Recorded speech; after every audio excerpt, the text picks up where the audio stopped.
katika Yesu, ama Yesu ni rafiki wetu ambaye utubebea makosa yetu na ambaye utubebea huzuni yetu. Je, unajihisi ya kwamba wewe ni mwenye dhambi na ni kana kwamba haupendeki? Let me tell you, Yesu yuko hapa, ama Yesu yuko ndiposa aweze kukusamea dhambi zako. Je, uko hapo unaomboleza kwa sababu ya jambo moja ama lingine?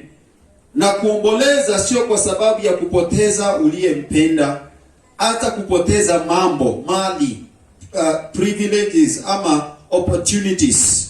Unaweza ukahuzunika kwa sababu ya yale.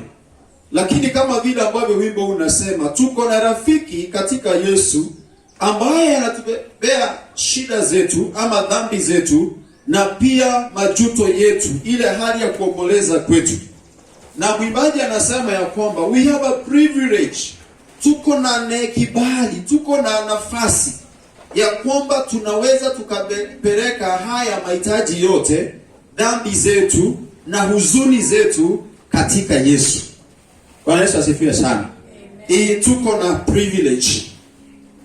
Now, in the last verse, stanza of the song, of the verse of the song, anasema ya kwamba, can we find a friend so faithful? Je, tunaweza tukampata rafiki ambaye ni mwaminifu sana, ambaye tunaweza tukashiriki pia huzuni zetu na yeye? Tukiwa na huzuni tunampelekea, tukiwa na stress tunampelekea. Praise the name of Jesus. Amen. So Jesus anajua shida zetu, anajua udhaifu wetu. Yes, every weakness he knows it. He knows our weakness. He knows some of us we are not able to pray for long. He knows some of us we are not able to read the Word of God or even to study the Word of God. He knows that some of us are not even faithful to Him. He knows that we are not also faithful to others. Jesus knows our weaknesses. Those are the weaknesses that I'm talking about. Zile vitu ambazo unakuta unang'ang'ana nazo na umejaribu ni kana kwamba imesindikana, mpaka ukapoteza matumaini ukasema, sasa mimi wacha nikae hivyo. Hata kama nimeokoka, hata kama namjua Yesu, acha tu nikae hivyo na hizi shida zangu. Let me tell you, Jesus knows and every weakness that we have, but then we have to take it to Him in prayer. Amen. Mashida hizo zote tunampelekea in prayer. And prayer is not about thinking, as I've always said. We pray with our mouths. Of course, our mind thinks, what are we going to pray? And then we speak with our mouth and tell God, this is my need. Huzuni yangu ni hii. Shida yangu ni hii. God, this is my need. I take it to you in prayer, and so God hear me. So the question is, can we find a friend so faithful? Yes, there is. And that friend is Jesus. Somebody say amen. Amen. And so today I want to speak about a friend. Hallelujah. Amen. Leo ninataka niongee kuhusu rafiki. And thank God for that song, what a friend we have in Jesus. Ama Yesu kwetu ni rafiki. And I want to begin by saying and assuming this, that all of us listening to me and watching me this morning is that we all have friends. Tuko na rafiki mmoja ama wawili huko nje, ama hata pia hapa kanisani tuko na rafiki. And a friend is someone who will always be there for you. Someone who is able to do some sacrifices. They can sacrifice themselves. Anaweza wakajinyima vitu fulani kwa sababu yako. Actually, some can even sacrifice a lot, their times and their resources, just to make sure that you are okay. You know, if you're going through some tough times, wako pale na wewe, watakutembelea, watakutia moyo na watasimama na wewe. Huyo ndiye rafiki ambaye ni wa kweli. Now, Jesus is a perfect example of a friend, actually. And from the song that I'm about to meimba, I can get two or three points that are very important, and then we continue with our message this morning. The song that we sang concerning Fred, tulisema ya kwamba Jesus can bear all our sins and griefs. You know, he takes it on our behalf. Hayo mashida zote na hizo stress zote tunafaa kuwa zetu, zinafaa kuwa zetu, lakini kwa sababu ni rafiki anasema, my brother, usiumie peke yako. I'm there for you and I'm going to help you. Hiyo ndio Yesu anafanya, na hivyo ndivyo Yesu alivyo. He is there, and he is ready to carry the pain and the issues, the hard times that we are going through. A true friend will be there for you at all costs. Onesha sifiwe sana.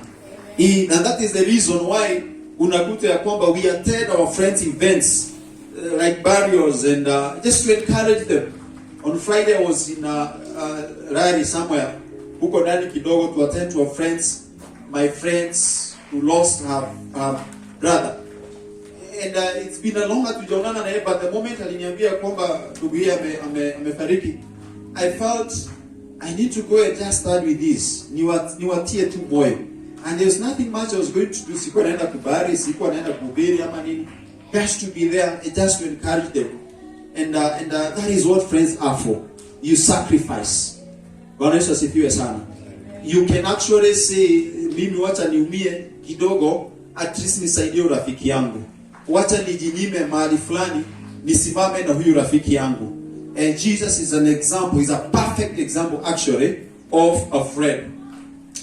And another thing about that song, and number two thing I get, is that Jesus has given us access to himself. He has given us access. Ametupatia nafasi ya sisi kuweza kuingia karibu na yeye. Ametufungulia milango. Praise the name of the Lord. You know, when before I got married, nilikuanga na mahali nilikuwa ninakaa. That house was like haikuwa yangu, ilikuwa ni ya marafiki zangu, mimi na marafiki zangu. Kwa sababu rafiki yako angependa nataka kuja kupumzika kwa nyumba, I would just tell them, basi pitia mahali fulani, chukua funguo, wewe enda huko. Ukitaka kupika, ukitaka kufanya nini, do whatever you want. And I'm not there. So I've given them access to what belongs to me. Nimewapatia access ya kwamba unaweza ingia pale upike, ufanye nini, and then ukimaliza kulala basi wewe enda, niachie funguo mahali fulani. So Jesus has also given us access to himself. We can get into his presence without asking, bila kuomba ruhusa. Actually, we don't have to go through somebody that so and so pray for me, so and so pray for us. You know what we have an access into the presence of God. Bwana Yesu asifiwe sana. Why do you have an access to him? It is because he's a friend. I'll give you a couple of scriptures. He's a friend. Ametupatia hiyo nafasi ya kwamba sisi tunaweza kuwa marafiki zake. Let me say this. When I speak about, I want you to get this touch. Wakati Yesu anasema ya kwamba, you know, when I say that Jesus has given us an access, I want to say that a good friend you have, you share issues. Sometimes you share deep issues. Wala sifiwe sana. With them, deep issues. Vitu zingine za aibu. And that friend becomes like a bathroom. So mnajua bathroom. Mahali ambapo uliogea asubuhi. In a bathroom, unaweza kuwa umetoka kufanya kazi mzito, and you're dirty from your head to your toe. And you're so jasho inaitwaje, uko na jasho mingi mpaka unaguza hivi unasikia imekaukia kwa mwili. You get into a bathroom, either iko na shower ama ni maji ya karai ama ni aje, and then you get inside there, you close. When you close there, it's only you there and the bathroom, and then you are naked there, Ole. And you're like, it's me here at the bathroom. Nobody else can see me apart from the four corners of this room. And I'm there, ninautoa uchafu wote, na ninapotoka, ninaacha uchafu wote kwa bathroom, and the bathroom will not go saying, huyu jamaa ako hivi na hivi. Uchafu wake ulikuwa kiwango hii. akona kirema mahali fulani. The bathroom will never say. The bathroom is so faithful to you. Ever thought of that? Your bathroom is so faithful, actually, than you sometimes. The dirt remains there. So the same way I can talk of this faithfulness of the bathroom, so it is with our Jesus. That we take all our issues. Nikienda nimwambie is not Jesus, is not like the third priest. Unakumbuka wale priest niliwaambia siku nyingine wamekutana, alafu wakasema wacha tutoe siri zetu. Mmoja akasema mimi ninakuanga ninaendaga huko ninafanya ukora, ninalala na wanawake wa wenyewe na ninasali, ninaenda kuhubiri. Na akatulia akasema nimeconfess. Si we are the three of us, hakuna atakayeenda kusema kitu. Wa pili akasimama akasema mimi ninaenda kwa club, ninakunywa karibu wiki mzima, na nikirudi Sunday niko sober kabisa. Watatu mwenye alisema mimi nataka kuwa watatu, sitaki kuwa wa mwisho. Mimi nataka nikuwa wa mwisho na mimi nitaconfess zangu zote. Yule watatu akasema mimi shida yangu, ndio walikuwa na confess mashida zao. Watatu akasema mimi shida yangu ni kwamba siwezangi kuweka siri, siwezangi kunyamazia jambo. So nikisikia kama sasa vile nimesikia zenu, I can't wait to go home. Niende niseme, kwa sababu shida yangu ni kwamba sinyamazaki. So Jesus is not like that. Utampelekea shida zako na atanyamaza nini? Actually atatengeneza ukae vizuri, because he is a friend. Bwana Yesu asifiwe sana. Can we find a friend so faithful? That was all the song. Can we find a friend so faithful who will all our sorrows share? That we can take all our sorrows, our problems, our issues, za marriage zetu, za biashara zetu, za relationship zetu, za uchafu wetu. There are things that you cannot share to anybody. They are so secret, they are so deep that you're like, who will ever help me? You're like, ukienda kwa your best friend, unaona kuna ka 1% anaweza sema. Ukienda wapi unaona kuna venye inaweza tokea. But when you take it to Jesus, because he is so faithful, he will not let you go. He will not let you down. So your friend your friend can fail you or not. Sometimes they fail because wameshindwa. And watu wao wanaweza kuwa katika pressure. But Jesus is one who cannot fail. But then in the line of our friends that we have, I would want to bring a question to you. Ningeleta swali kwako. Who are your friends? Who is your friend? Hata hapa duniani, marafiki zako ni kina nani? Rafiki wako ambao unaweza sema this is my friend, unaweza sema ni nani? Na ni kwa nini unamuita rafiki yako? Kwa nini hao ambao unasema ni marafiki yako, why are they your friends? Ni marafiki zako kwa sababu mnafanyanga ukora na wao. Ni marafiki zako kwa sababu mnajua kufanya madeal kalikali na wao. Ni marafiki zako kwa sababu wana add value katika maisha yako, ama hapana? What makes that friend of yours to be your friend? Because I'm sure au kuamka siku moja tu kasema wewe ndio unakuwa rafiki yangu. Mimi nataka kutembea na wewe kama rafiki yangu. It cannot happen. There must be a similarity between you and your friends. Somebody says, show me your friend and I'll tell you the kind of a person you are. And you are the kind of the people that you work with. Bwana Yesu asifiwe sana. Love drives to friendship or relationship. Upendo ndio huwa unafanya kutengeneza urafiki. Yeah. Upendo ndio huwa unafanya kutengeneza nini? Urafiki. I want you to open your Bible in the book of John. John chapter 14. Yohana takatifu sura ya 14 mstari wa 15, kuanzia mstari wa 15. Verse 15, the Bible says, if you love me, you will obey my commandments. I will ask the Father, and he will give you another helper who will stay with you forever. He's a spirit who reveals the truth about God. The world cannot receive him because it cannot see him or know him. But you know him because he remains with you and is in you. Kisha nasema ya kwamba mkinipenda mtazishika amri zangu.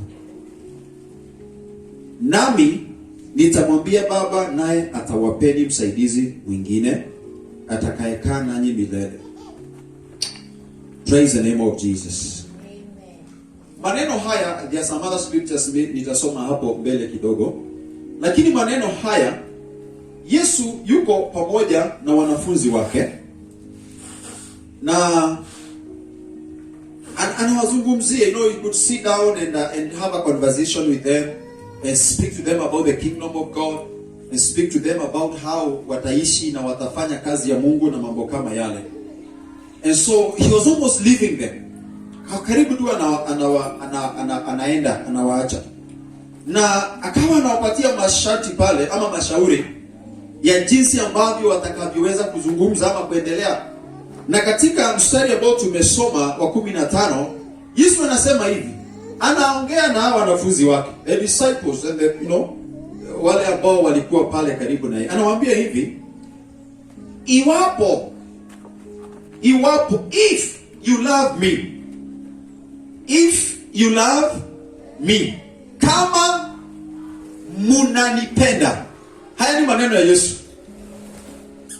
Kama mnanipenda, mzishike amri zangu. Ama mtii amri zangu. If you love me, you will obey my commands. Praise the name of Jesus. Do I have people who love God here? Sijui kama unampenda Mungu. Thank you for those ambao wameinua mkono. Wewe uli nyumbani unanisikia, sijui kama unampenda Mungu. I know unasema ndio. Uli umeketi nyumbani kwa biashara yako au unatembea kwa barabara, I know unaniambia yes, I love God. But everything has a proof. Ukienda katika koti, waseme ama useme nilishika so and so, akiba kazi yangu. Kile watakuuliza, watasema ni sawa, tumekubali. Lakini tuonyeshe kitu inaitwa nini? Exhibit, if I'm not wrong. Ama tupe ushahidi, ukweli. Tutajuaje ni nini kiliibwa? Watakwambia we want to know that, tunataka kukuhakikisha. And so you can have the evidence of iliibiwa lini, wakati gani, and all that. And so if you are there, I am here, and I'm saying that I love God, I love Jesus, kuna thibitisho ya kuonyesha ya kwamba ninampenda Mungu. Na ndiposa Yesu, kwa sababu alijua ulimwengu ambao atakaoacha, na akawaambia watu, akajua watu wote watasema wanampenda Mungu. And let me tell you, even when you go to the clubs, utakuta ya kwamba so many people are there, they claim to love God, but their matabia zao pale ni bovu. Niliona kwa memes, you know the memes. Hizi vitu zinarushwa kwa mitandao. Niliona moja imeandikwa hapo. Unajua kuna watu wamezoea kupiga picha everywhere. So kameandikwa hapo, wale mmezoea kupiga picha ovyo, msitupost. Mjue some of us are elders in church. Alisema msipost, some of us are elders in church. So unakuta ya kwamba even kuna wale ambao ni wa kanisa, lakini utawakuta wapi? Wako mvinyo kule, wamebobea kule. Na watasema wanapenda Mungu, na sina shida na hiyo, by the way. Lakini ningependa ni kama vile Biblia inasema kwamba mtawajua kwa nini? Kwa matunda yao, kwa matokeo yao. You shall know them by the fruit they bear. Mti ukiwekwa hapa, mbegu ya mti ikiwekwa hapo na ingine zimee pamoja, hata after 1 year you may not know what kind of a tree is this. Wait until 5 or 7 years, huu mti uanze kuzaa matunda. That is when you can tell, oh, this was mwembe, this was avocado, hii ilikuwa ni mchungwa. And so Yesu anasema hapa, iwapo mtasema mnanipenda, and this is the point I want you to understand. If you say that you love God, he tells me, then obey my command. Tii amri yangu. Bwana Yesu asifiwe sana. Ninasema Bwana Yesu asifiwe. If you love me, condition me. Do you obey what I say? Now, what is the command of God? The command of God is what is written in the word. It is what you know that has been spoken to you through the word of God. And actually, obeying God's command is actually a test of our love for him, as well as a sign that we love him. Katika hali ya kutii amri za Mungu ni sign ya kudhihirisha ya kwamba, moja, tunampenda Mungu. Tukitii sauti yake Mungu, tukitii neno lake Mungu, hiyo tu ndio dhihirisho. Let me tell you, you can be a prayer warrior. Si tumeona wazee ambao wanasema msitupige picha, mkitupost na huko wasijue tulikuwa kwa klabu. Sisi ni wazee wa kanisa. Hawa watasema wanampenda Mungu, lakini swali ni je, are they walking the way God anapenda? Are they doing the way God wants or has commanded in his word? Because the condition, the only condition is to obey his command. If he has said do, you have to do it. If he has said do not, do not. Is period. Hakuna kitu ya kupaka mafuta. Kuna kitu nowadays, corruption nowadays imepakwa mafuta sana. I was talking to my brother the other day about this discussion. This what to call corruption. Ya kwamba utoe pesa kidogo ndio ufanyiwe service fulani. Unajua pesa siku hizo hawaiti corruption. Unajua hawaiti burugura hiyo corruption. They have a very beautiful word. Inaitwa facilitation fee. Facilitation fee. Hiyo ukisikia hiyo ni corruption ya jingine. Well, it might have a good name out there, but if you have to ask me for facilitation fee without an invoice or a receipt or a document to follow, and then you're like, I want to facilitate, what are you telling me? So if you are saying no to corruption, no, period. The moment you do that, you obey the word of God. Na hapo ndio Yesu atajua, hapo ndio Mungu atajua kweli huyu ananipenda kwa sababu nimesema. Na mzazi atajuaje mtoto amemtii ama anampea heshima zake? Ni mzazi akitumana, when you said Jasmine, when you said Oilimo ama ni nani, ukimtuma na aende utajua mtoto ananiheshimu. Lakini ukimtuma alafu akushikie waist, akuangalie zile za kutoka kwa kiatu mpaka kwa utosi ama ni kwa uso, alafu aende zake, what do you think you feel as a parent? You feel belittled. Unahisi kama kwamba umedharauliwa. Sababu basi tunadharauliwa Mungu lakini hatujui. Everything we are okay, lakini tunaishi katika za dharau za Mungu. Tunamwambia tunampenda lakini ili akupaka chupa kwa nini? Mafuta kwa mdomo wa chupa. Praise the name of the Lord. Hallelujah. Do we have people who love God here? I know they are. The question is, do you keep the commands of God? You know what is supposed to be done. Are you doing it in accordance to the word of God? And Jesus is very clear. In fact, ujumbe wa Yesu unajua uko complicated. Hapana. Uko complicated. Hebu endelea kusoma. Verse 21, the Bible inasema hivi. John 14 verse 21. Those who accept my commandments and obey them are the ones who love me. Azipokeaye amri zangu na kuzishika, yeye ndiye anipendaye. And the reverse is true. Praise the name of the Lord. Anaye kubali anayetii amri zangu, huyo ndiye ambaye ananipenda mimi. And I have said that God's command is what you know about him. It is his word. It is the counsel, amri ya neno ambalo umesikia lake Mwenyezi Mungu. Because we are living in a world ambao iko na uongo mwingi, watu wa Mungu. Tumedanganywa usiku, asubuhi, mchana na giza kama hii. And because we fear to say that we don't want to judge, we are like, huyo kweli anampenda Mungu. Unaweza ona mtu ambaye anaiba vizuri sana and you're like, wow, that man loves God. Unaona mtu anafanya charity work, anafanya vitu za kusaidia kanisa, anafanya vitu za kusaidia majirani kule. Those are good things, but it is not an indication that you love God. Bwana Yesu asifiwe sana. It is not an indication that you love God. It's the only condition to show that you love God. The only way that you can say pastor nampenda Mungu ni wakati pastor wako, ni wakati mchungaji wako, ni wakati mzee wa kanisa ama wewe ama muimbaji, muombezi, muumini unapotii sheria yake Mungu. What God has said to you, do it. You don't even question. Praise the name of the Lord. You don't even question. Kama ni mess utafanya, akia ameshasema wewe fanya. If the mess inatokea, it is you. The other day I was calling a friend of mine.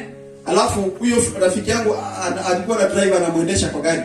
So wakati tunaongea, this friend huyu mwenye naongea naye anaambia driver, wewe ingilia hapo, ingilia pale, chukua sijui yuta hapo. Alafu nikasikia kimwambia driver ni kama alikuwa anaogopa because anaona ni kama anafanya makosa. Alafu mwenye naongea naye akamwambia, wewe siwende. Ukishikwa si mimi ndio nimekuambia. Ukishikwa mimi ndio nitaulizwa, mimi ndio nimekuambia. You see? So the guy had the confidence ya kwenda mahali ambapo walikuwa wanaenda. Actually walikuwa wanaona police because nilikuwa nasikia akisema sikuna polisi pale. Sikuna polisi pale. The boss anamwambia wewe enda, mimi ndio nimekuambia. So if God has said, regardless of the outcome pale mbele, he will be answerable. If at all there will be a case to answer. Honest as you sana. I don't know if we are getting church. Sijui kama tuko pamoja. And this is a challenge to me, to yourself, to the church of Christ today. Because we are enjoying the talents and the gifts that God has given to his people. And they are his. Ni amepeana. And the speech, eloquence, ambayo tuko nazo, they are good. We are looking for that. Everything. Baraka na nini. Lakini ishara ya kwamba tunampenda Mungu ni je? Tunafanya kile ambacho anasema tufanye. Because it is so clear. Those who accept my commandments and those who obey them, they are the ones who love me. So tukaandika na kinyuma tukusema ya kwamba wale ambao hawajapokea, hawajafanya amri zangu, hao ni wale ambao hawanipendi. Let me be very clear and open to you and honest with you, church. If you're there, unajua kutenda mema na utendi, wewe ni mwenye dhambi, na usiseme ya kwamba unampenda Mungu. Lakini sijasema sasa ukae hivyo, kwa sababu sitendi yale Mungu anafurahishwa nayo, ama ninakosea, sasa mimi na Mungu tuko kubali. Hapana. He is bringing an invitation to you. Praise the name of the Lord. There is actually he is offering solution. Kuna solution ambayo Yesu anatoa mahali hapa. When he spoke to these disciples na akamwambia kwamba if you love me you will obey my commands, alijua kuna venye hawa watu wanaweza ng'ang'ana na hali ya kutenda amri zangu. Kile ambacho nimesema wanaweza kuwa na hali ya kung'ang'ana. But I'm going to help them. Hallelujah. I'm going to help. I'll not just give them that. I'm going to help them. What did Jesus do? Yesu anasema katika mstari wa 16, nitauliza Baba ambaye atawapatia msaidizi mwingine. You know, when Jesus is there, I tend to believe these people behave so good. Ni kama vile wengine tunabehave mbele ya wazazi wetu ama mbele ya wadosi wetu, tunabehave like good boys and girls. Hallelujah. We behave like good boys and girls in front of our bosses, in front of our pastors. Hallelujah. Say amen. In front of our parents. We behave so good. Lakini wacha watoke. The true colors inatokelezea. The true colors of us inatokea. So Jesus somehow he knew, nikitoka tu hivi, nikitoka hawa jamaa, kuna vile wataanza kuenenda mienendo zingine. But Jesus said, sitawacha tu hivyo. Ndivyo anasema, nami nitamuomba Baba, naye atawapatia msaidizi mwingine. So kama anasema msaidizi mwingine, yeye first ndiye alikuwa msaidizi. But this time anasema, because I am going to live with you, the Holy Spirit atakayekuwa nani milele. He's going to be your helper and he will stay with you forever. Praise the name of Jesus. And verse 17 anasema, yeye ni roho wa ukweli. Si roho ya ukweli. Roho wa ukweli, because he is a person. Roho wa ukweli. And the Spirit of truth will reveal the truth about God. Roho atakaye ambaye Yesu aliwaachia wanafunzi wake, Roho Mtakatifu ambaye sisi kama waumini tuko naye, tumempokea, anatusaidia katika kuelewa truth, ukweli wa neno la Mungu. Anatusaidia kuelewa ni gani ambayo ni neno la Mungu, ni gani ambayo sio neno la Mungu. Praise the name of the Lord. And so I'm here and I'm talking to you there. Maybe you're struggling to do the right thing. Unang'ang'ana kutoa ama kujitoa mwili wako katika Kristo Yesu. The Bible says in Romans that we offer our bodies to him as living sacrifices, holy and acceptable to God. Praise the name of Jesus. Amen. You're there, you're struggling. The only person anaweza, because let me tell you, the walk of faith, maisha ya kiroho, maisha ya wokovu, hauwezi ukatembea kwa masomo, hauwezi ukatembea kwa kusaidiwa na marafiki. It is only God who can help you walk with him. It is only him who can be able to be there for you. The Holy Spirit can help you to be able to do it right. Na ndio Yesu akajua kwamba hawa watu hawatanitii nisipowaachia mtu wa kumsaidia, na huyo msaidizi ni Roho nani? Mtakatifu. Praise the name of Jesus. So what I say is that we are not able to fully obey and love God without the divine help, divine power, and that is the Holy Spirit's power. Bwana asifiwe sana. Bwana Yesu asifiwe sana. Verse 23, the Bible inasema hivi. Actually, verse 21, I have not finished. Verse 21 inasema that those who accept my commandments and obey them are the ones who love me. My Father, look at that. Kwanza hii ni kali. My Father will love those who love me. Bwana Yesu asifiwe sana. Baba yangu atawapenda wale ambao, kanisa, Bwana Yesu asifiwe sana. Yesu anawaambia Baba yangu, God, atawapenda wale ambao wananipenda. I too will love them and reveal myself to them. Nami pia wakinipenda. Hallelujah. Can you, how do you feel ukipenda mtu ambaye na umempenda kabisa na umejitolea tu, lakini hakuonyeshi, hakuone, hata haoni ni kama unampenda? Una feel vibaya, si ndio? Please answer me. You feel unapenda mtu lakini haoni, ni kama ni kipofu. Unajaribu kumsmailia lakini haoni. So unakaa tu, hata unakaa tu ni kama hauoni. You know, that is not what Jesus is like. Anasema hivi that wale ambao watakaonipenda Baba yangu atawapenda na mimi pia nitawapenda. Let me say this. Yes, God loves us. But there's a deeper love that Christ Jesus can have with us, or relationship that he is able to reveal himself to us. Na ndio sababu anasema ya kwamba wakinipenda nami nitawapenda, na I'll reveal myself to them. Praise the name of the Lord. Let me say this. You can be with Jesus, but you do not know him. Na haumuoni. Can I give you a very good example? Patia mfano mzuri. Wakati Yesu alifufuka, na there are these two disciples, I'm forgetting their names, ambao wamekuja wanaenda actually wametoka kwa kaburi, lakini ashafufuka. So wako tu pale wanaenda, then there is somebody here. And this person wanapatia story na watu ni Yesu. Imagine they are walking with Jesus na wanaongea story na hawajui ni Yesu. Until ikafika mahali ambapo Jesus he akajidhihirisha kwao. Na wakati walimjua wakashindwa, what? We have been walking with Jesus all this long, na hatukumjua. Praise the name of the Lord. So it's possible you can walk with him, but he may fail to reveal himself to you because his friendship is not fake. Yesu urafiki wake sio wa kujifanya. He wants to reveal himself and to reveal his secrets to that person ambaye atampenda kwa ukweli.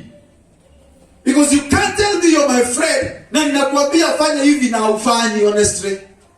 Ama you're taking advantage of me. Kuna vitu sitakwambia. Kwa sababu naona huyu kama anaona ni enjoy. Sitamwambia alafu ataenda kuzisema na huko. Masiri zangu vitu mzito nitamwambia alafu aenda kasema. So there are things I will not expose to you. But Jesus is saying, those who love me and do my commands, my Father God will love them. What a great privilege to be loved by God. Sasa ikifika hapo unajua kuna kupendwa na kuna kupendwa. Kuna levels of love. Kuna levels. Yesu anatupenda ndio kama sisi watoto wake na brothers zake.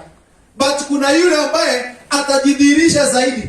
Even Jesus had 12 disciples, but 3 were very close to him. One was the greatest of them, John. Yesu alikuwa na marafiki wangapi? Disciples 12, who were close friends. Alafu kuna wale wengine walikuwa wanaenda kuomba na wao marafiki wangapi? 3. Lakini akiendelea zaidi alikuwa na mmoja ambaye angeambia vitu. He was a friend of God, a friend of Jesus. Wanaweza asifiwe sana. So Jesus loves those who love him. Na sinaomba Mungu akusaidie kukumpenda Mungu kwako kubadilike siku ya leo. Wanaweza asifiwe sana. Si Mungu akusaidie kumpenda. My brother, usimpende kwa mdomo, kwa sababu leo ulimwengu umejaa na watu ambao wanapendana na mdomo. Lakini mioyo ama ni moyo uko mbali kama kutoka hapo mpaka Matasia. Mtu wako hapa na mwingine Matasia na mnajaribu kuongea habari yako umeshindaje. Honestly, mtu akiwa Matasia na hapa alafu mwanze kusema habari yako umeshindaje, hata sikia. Hata ukiweka loud speaker zote za Rongai zitafika Kiseria. Ngumu.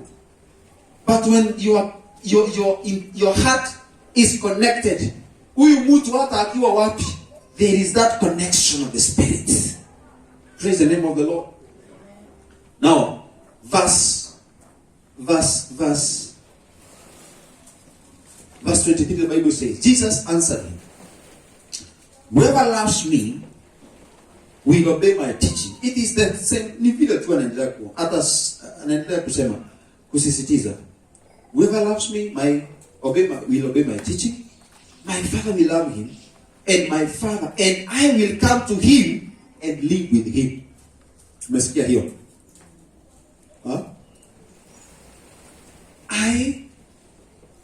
Acha nisome. Yesu akamjibu, mtu akinipenda atashika neno langu, my word, na Baba yangu atampenda. Nasi sasa Yesu na Baba tutakuja kwake na kukaa naye. Tutakuja kwake na kukaa naye. Sasa mambo ya mapepo, nasikiza hiyo watu wa Mungu. Mambo ya mapepo na ndoto baya ovu usiku zinaweza kuwa mahali Yesu yuko na Mungu yuko? Ni swali tu ninauliza. mapepo mahali Mungu yuko na mahali Yesu yuko, kuna pepo inaweza kuwa hapo kweli? Hakuna. But the condition is this. Ndiposa Mungu naye Yesu akuwe karibu nawe, aje aishi nawe, ni lazima umpende na moyo wako, because the Bible inasema baba yangu atampenda yule ambaye atakaye shika neno langu. And that is why we are talking of a friend. Jesus. You love him. Make him personal. Get to understand him. Rafiki mzuri, hapo ukitaka kukaa na rafiki mzuri, jua anachopenda rafiki yako na kile ambacho hapendi. Ndio usikanyange laini yake. Hallelujah. Ndio usikanyange laini yake. Bwana asifiwe sana. So ukipenda Mungu, Yesu anasema nasi, I like this, nasi tutakuja na tukae na wewe. Yani you can imagine Jesus, if you make Jesus a friend, you love God with all of your heart, na sio kwa mdomo, ni kupitia kufanya neno lake. Nyumbani kwako ni makao yake. And that is why you should make your house an altar for God. As long as you're there. Why do you think we pray for houses and we anoint them when we are getting in there?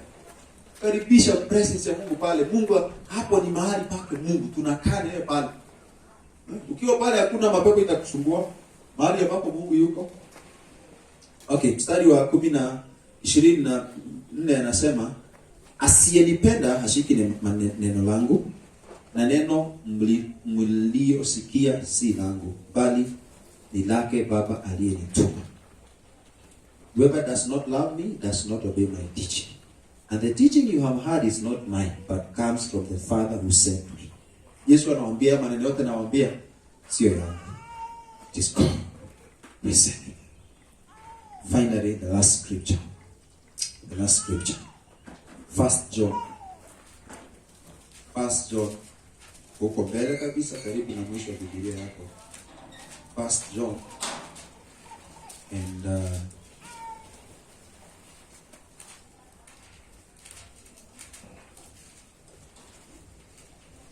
1 John chapter 2 and verse 3. Na Biblia inasema hivi. 1 John chapter 2 and verse 3. Tukizitii amri za Mungu basi tunaweza kuwa na hakika kwamba tunamjua.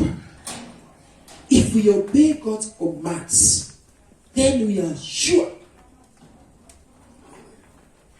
If we obey God's commands, then we are. Oh, church, si tukubaliane. Iwapo, if we love God's, or if we obey God's commands, then we are sure that we know him. Some of us do not know God. And I pray for you that you will know God. Bwana asifiwe sana. I pray for you that you will know God. And you will know God by obeying his word. Wewe tii neno la Mungu, wacha maswali mingi. Wacha maswali, obey, just tii. Mungu ni wa kutiika zaidi kuliko viongozi. I remember those days when the chiefs walikuwa na nguvu. Okay, wako nayo bado, lakini kuna wakati ilikuwa chief akiitana mkutano ukose. Tulikuwa na my dad last week, I don't know what you were talking. Akawa anatuambia, you were talking of, I don't know. Akatuambia, kuna wakati chief angeitana. Unajua my dad those days alikuwa kwa hiyo he was in the office of the chief working there as youth those days. Na walikuwa pia na uniform.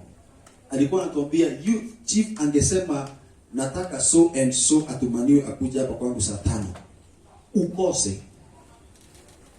Ukose mavijana wao mayouth ndio wangekujia na ungelala hata ndani police station all night. Chief alikuita ukikosa ukuja. Sasa hata kulikuwa ni zile everybody was always on top. chief anasemaje, ameitana, ndio akiitana baraza usikose, kwa sababu you fear that utaingizwa ndani. Can we have that fear of God kiasi hiyo? Bwana Yesu asifiwe sana. So loving God is not just by words, it is by our actions. The friend Jesus is the best. Hiyo ndio tunahitaji kukua na yeye karibu sana katika maisha yetu. What do you talk about with most of your friends? Ndio tunaongea kuhusu kumpenda Yesu na rafiki. Yesu kwetu ni rafiki. The friends that you have, mazungumzo yenu mengi inakuanga ni yapi? What influence do your friends have on your life? Huyo mtu unaita rafiki.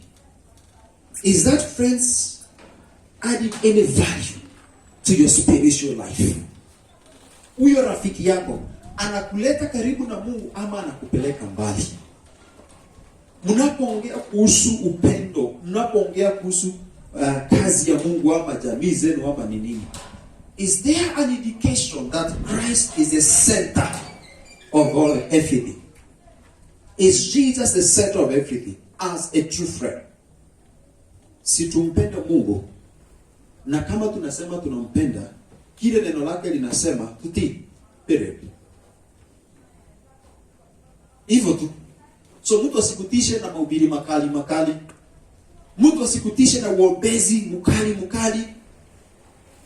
Ni vizuri hizo vitu zote, lakini cha msingi cha muhimu ni anatii, anafanya neno la Mungu. I want you to close your eyes and go before God and just tell God, mimi ninaomba unisamehe. Mahali ambapo ninasema ninakupenda na sifanyi neno lako.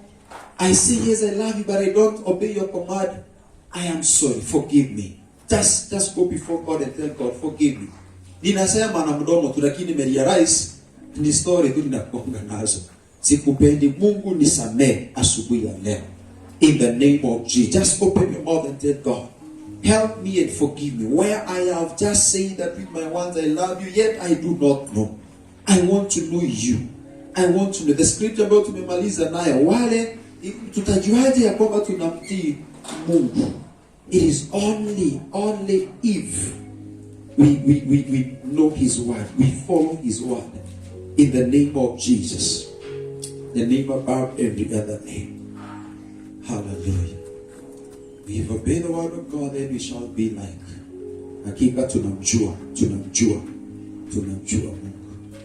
Baba, katika jina la Yesu nakushukuru mchana wa leo. Asante kwa sababu ya neema yako na neno lako. Tunakushukuru Bwana kwa sababu ya kutupenda sana. Na kwa sababu umetupenda, unatuita katika hali ya kutembea na upendo huo. Unazungumza nasi that if we claim to love you, then the only indication, it is when we obey your word. Mungu, naomba utusaidie. Teach us to obey your word. We are living in a world that is so dark. We have friends who influence us to rebel. Marafiki ambao tunakutana na wao na wanaadhiri maisha yetu kwa kuzungumza kinyume na kanisa, kinyume na kazi yako, kinyume na kile ambacho ni neno lako haswa. Takatifu mwema, katika jina la Yesu Kristo, mchana wa leo ninaomba utusaidie kukua na wewe kama rafiki mwetu, na pia kuchunguza na kutafuta marafiki ambao watatusaidia kwenda mbinguni. Marafiki watakao tusaidia kukupenda. Marafiki ambao hawatatuvuta mbali na wewe. Marafiki wengine wanatupatia shughuli wakati tunafaa kukua na wewe. Wakati tunafaa kuwa na ibada na maombezi na kulisikia neno, wengi wanatuvuta mbali na wewe kwenda katika shughuli zetu za siku. Every time we purpose to be close to you, friends come and they intervene and we no longer show our love for you. Help us that indeed we will show you that we love you, and when we do that, you, God, you will love us together with your Son Jesus Christ. You will come and you will dwell in us. And so there will be power-packed life in us. Holy Spirit, we also ask that you may help us, because we cannot be able to please the Father. We cannot be able to walk in obedience without the help of the Holy Spirit. Roho Mtakatifu tusaidie, na utusaidie pia kukutamani, kwa sababu wewe ni mzuri kwetu. Wewe ni mwema kwetu. Pokea sifa zote na utukufu wote, maana wewe ni mwaminifu. Na ni katika jina la Kristo Yesu tumeomba na tumeamini. Tunapoendelea kuomba hivi, neno la Mungu linasema ya kwamba tukitii amri za Mungu, sisi tutaweza kuwa na hakika ya kwamba tunamjua. And I know I'm talking to somebody ambaye hajamjua Mungu. You're there na hujui Mungu, hauna uhusiano naye. Everywhere closed. I just want you to repeat a prayer after me. You're there, haujapokea Kristo Yesu, haujaokoka. Kwa maneno mafupi, haujui Mungu. Na unasema ningependa kumjua Mungu. Ningependa kusema ya kwamba ninaposema nampenda Mungu, itoke ndani ya moyo wangu. Au you're there, hujaokoka, nataka nikupatie nafasi. You don't have to raise your hand. Wherever you are, I want you to repeat this prayer by faith, na utajikuta ya kwamba umempokea Kristo kama mwokozi wa maisha yako. In Jesus name. Rudia maneno haya. Bwana Yesu, naja mbele zako. Mimi ni mwenye dhambi. Nimejidanganya kwa siku mingi eti ya kwamba ninakupenda. Lakini siku ya leo nimegundua ninajidanganya, kwa sababu sitii neno lako. Nisaidie kutoka sasa kukujua, kukutii. Ninafanya uamuzi ndani ya moyo wangu kuachana na dhambi, kuachana na shetani na kazi zake zote. Kutoka sasa ninakiri Yesu ni Bwana. Nimeamini na nimeokoka. Roho Mtakatifu, ingia ndani yangu, unitengeneze nikae jinsi upendavyo. Nisaidie kukujua, Roho Mtakatifu. Katika jina la Yesu nimeomba na nimeamini ya kwamba nimeokoka. Amen. Baba, katika jina la Yesu, asante kwa kila ambaye amefanya ombi hili, iwe ni kimoyomoyo ama ametoa sauti.